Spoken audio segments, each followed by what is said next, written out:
Hi guys, this is Michael again with the Tennessee Survivalist, and today we're going to be outdoors showing you a thing or two concerning emergency shelters. Now, a lot of people when they think of emergency shelters, they think camping, they think tents.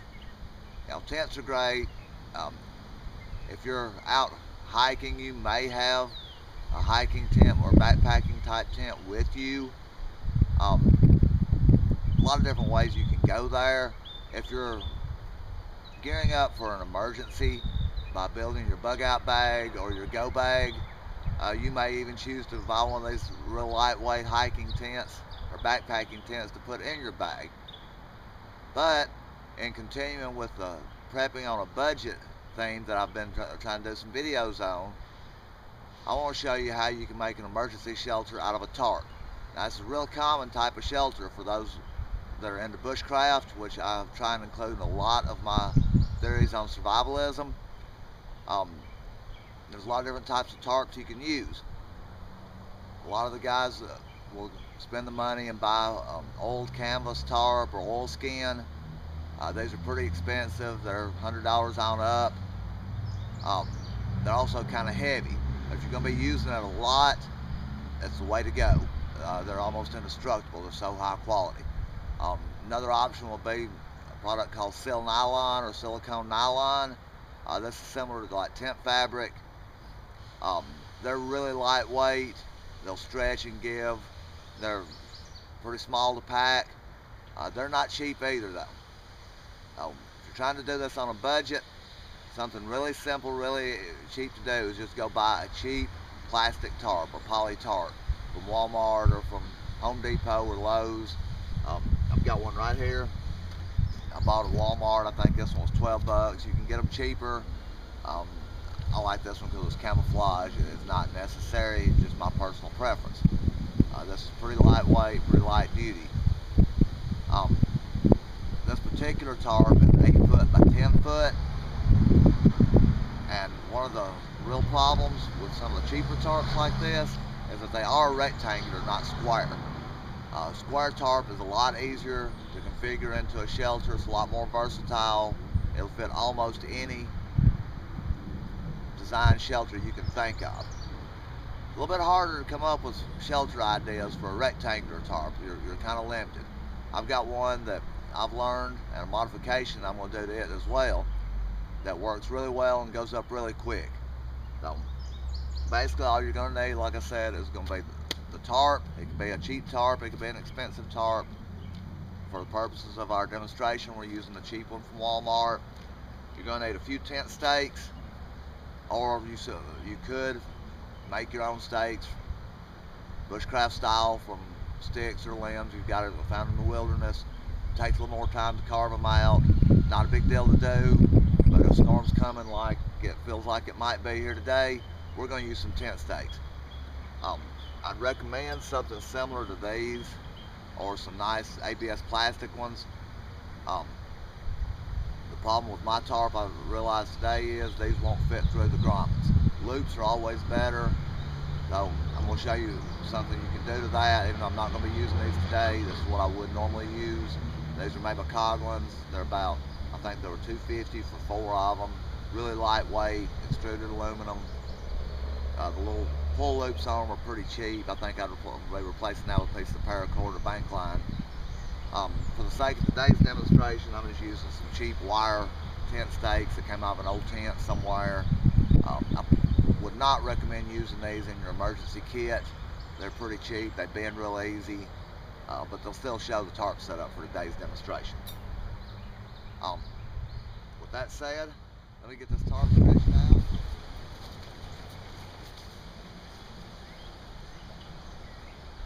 Okay, I've got my tarp all laid out, and for this configuration, like I said, this is a rectangular tarp, so I chose to run it wide as opposed to long. What that means is that this is an 8 by 10 tarp. I've got it 10 foot wide, 8 foot long. This style will work either way, but if you set it up like this, you're going to have a little more elbow room. You're probably even going to have room for 2 people in it if you need. So the first thing you do is lay your tarp out, and you've got grommets or loops, grommets in this case, on all 4 corners. we're gonna go to the back, and instead of starting on a corner, we're gonna come in one grommet hole, or one loop if you have loops. I'm gonna put a stake in.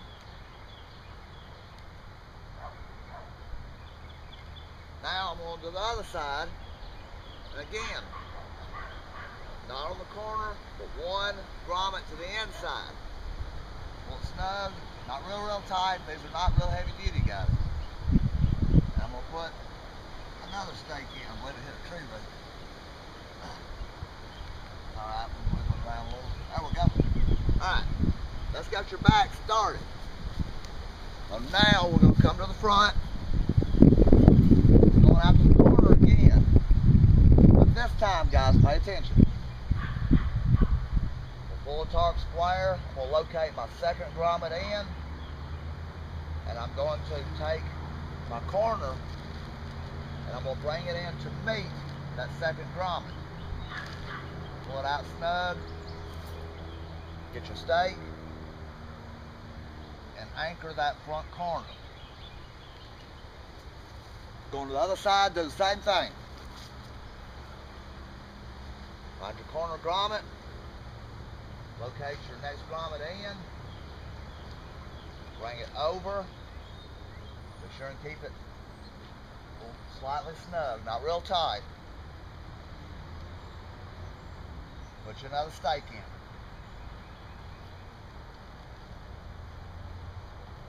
Okay.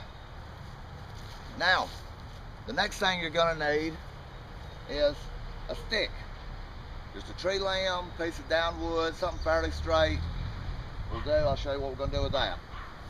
I've already got one I cut. It's just a piece of an old tree limb I found back here. And you don't really have to do anything fancy to this. I have taken my knife, show you up close a little bit, I don't know if you can see this or not, and took some of the bark off, rounded it over a little bit just to keep the sharp edges down. But basically, you're just going to want to pick up the tarp in the middle, like so. Put your stick under it. The reason I rounded it off was to keep it from tearing up this cheaper tarp.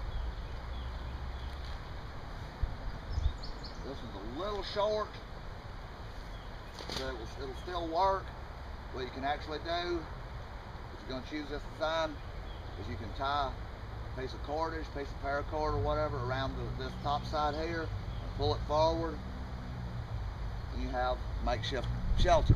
Now, the one thing I don't like about this is with these cheaper tarps especially, you can't get them really tight, so you get a lot of wind flap here.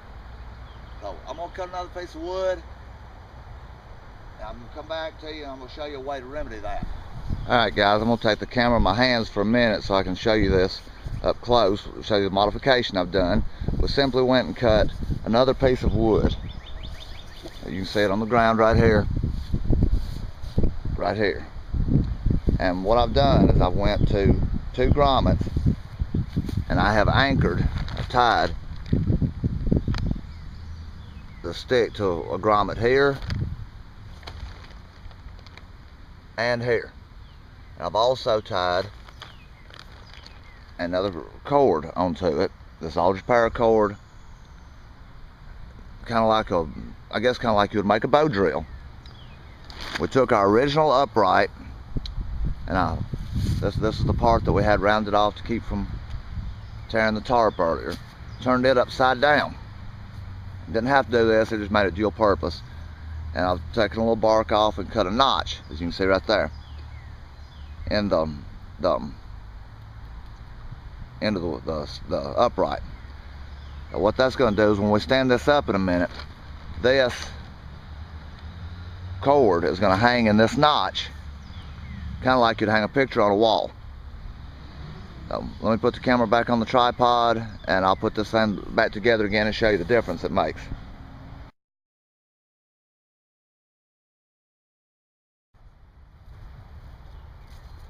Alright, we're going to stand this thing up now. Take your notch that you cut, grab your stick with the cord on it, go in here and stand it up. Now, I know what you're thinking, it's not standing very securely yet, and that's fine. Because what we're going to do now is we're going to take another piece of paracord that I already had ready. And one end I just tied a simple slip knot. What we're going to do is we're going to slip that down over this, draw it up tight,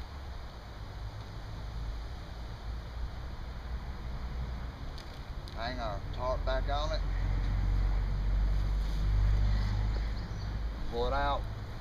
One more tent stake. I've got it tied off the loop in the end. I really like working with loops. And we're going to anchor it down. Your paracord probably will stretch out some if that's what you're using, but it gives you a little bit more headroom. What you can also do is come around to the sides, and fold these sides in.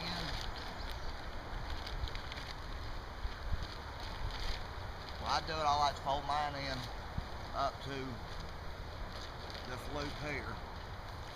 You can do it here if you want to draw it out a little bit tighter. With these cheap tarps, it's not really going to be necessary. Just go ahead and make a straight line with it. Over the other side, do the same thing.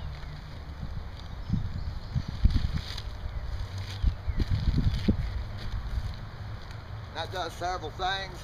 It gets a little less tarp laying to the outside to have a lot of wind flap in.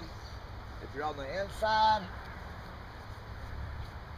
you pull these out, it gives you a dry place inside the shelter. As you can see, guys, there is plenty of room for one person, even two people up inside here.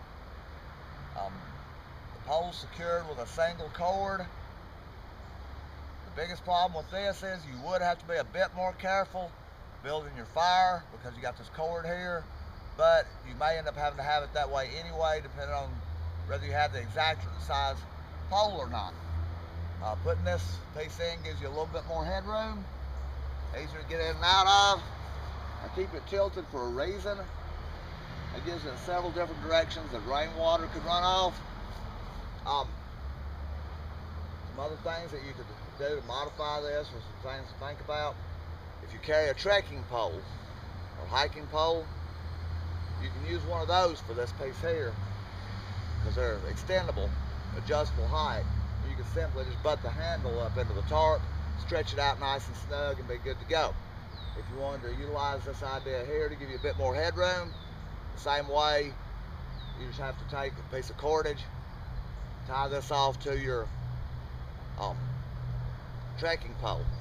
You could also come in and tie your, use the cordage, tie your upright to your cross piece here, kind of a T or a cross configuration. I like doing it this way because it lets it give with the wind a little bit more, which you really do want, especially these cheaper tarps. You want it to give some so it doesn't tear out with strong winds. Nice thing about using these tarps for shelters is, number one, they're cheap.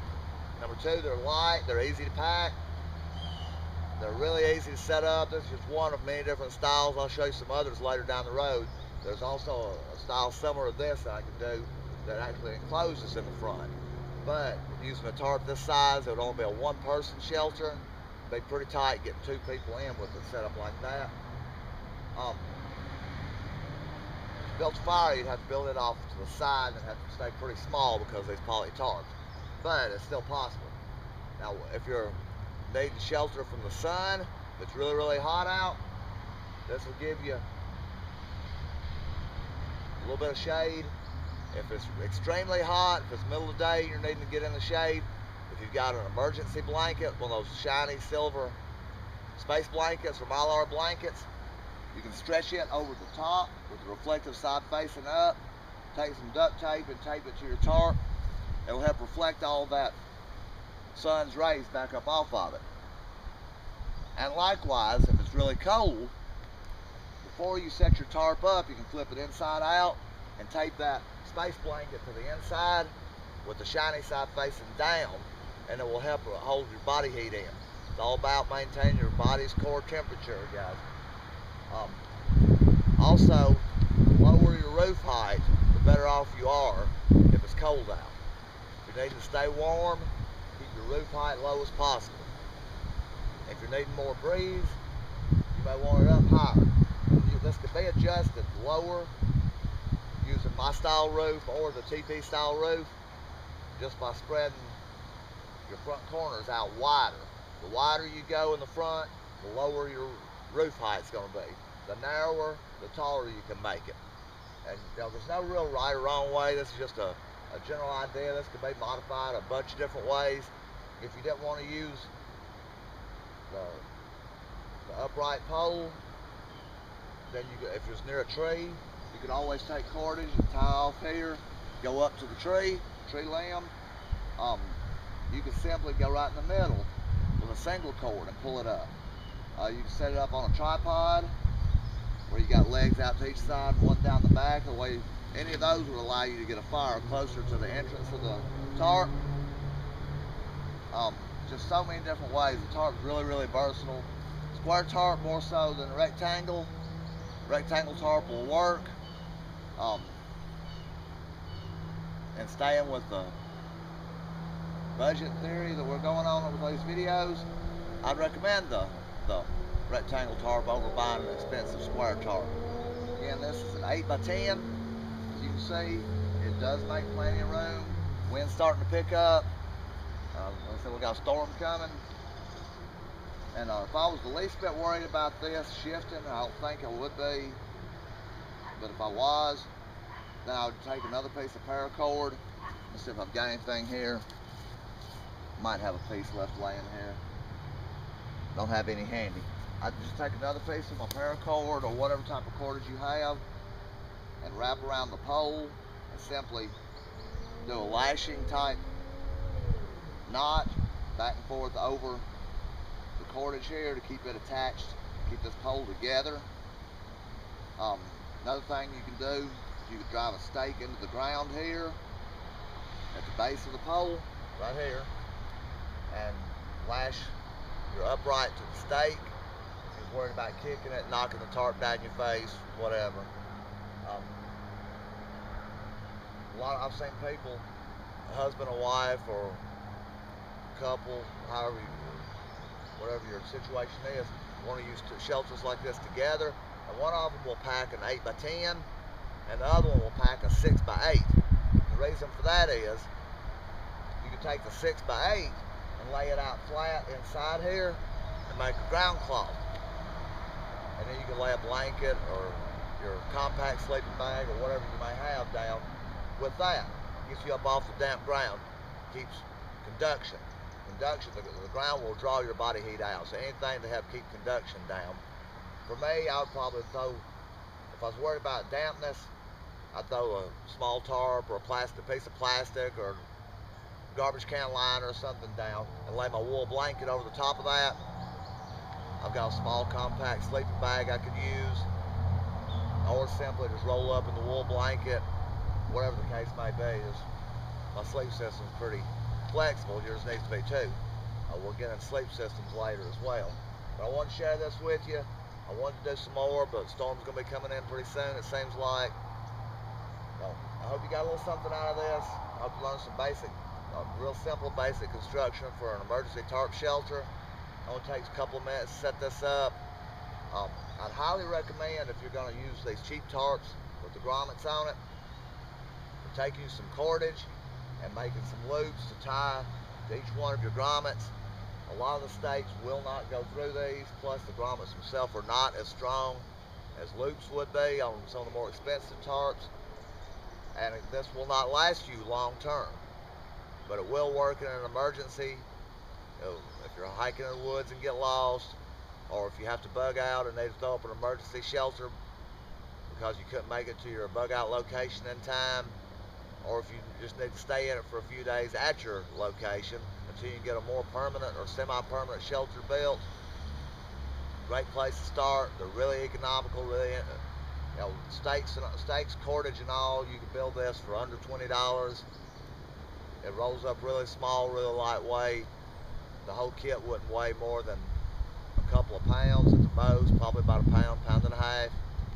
You cut your uprights when you get to your location. Doesn't take very long. Again, if you carry a hiking stick like the trekking poles, that'd work just fine for this too. I don't, but I know a lot of people that do. I just say take my saw and cut off tree limb, take a couple minutes to dress my ends up, and I'm good to go. But again, hope you like this. Hope you find something useful out of this video. This is Michael with Tennessee Outdoorsman on Facebook. Thanks for watching, guys. See you next time.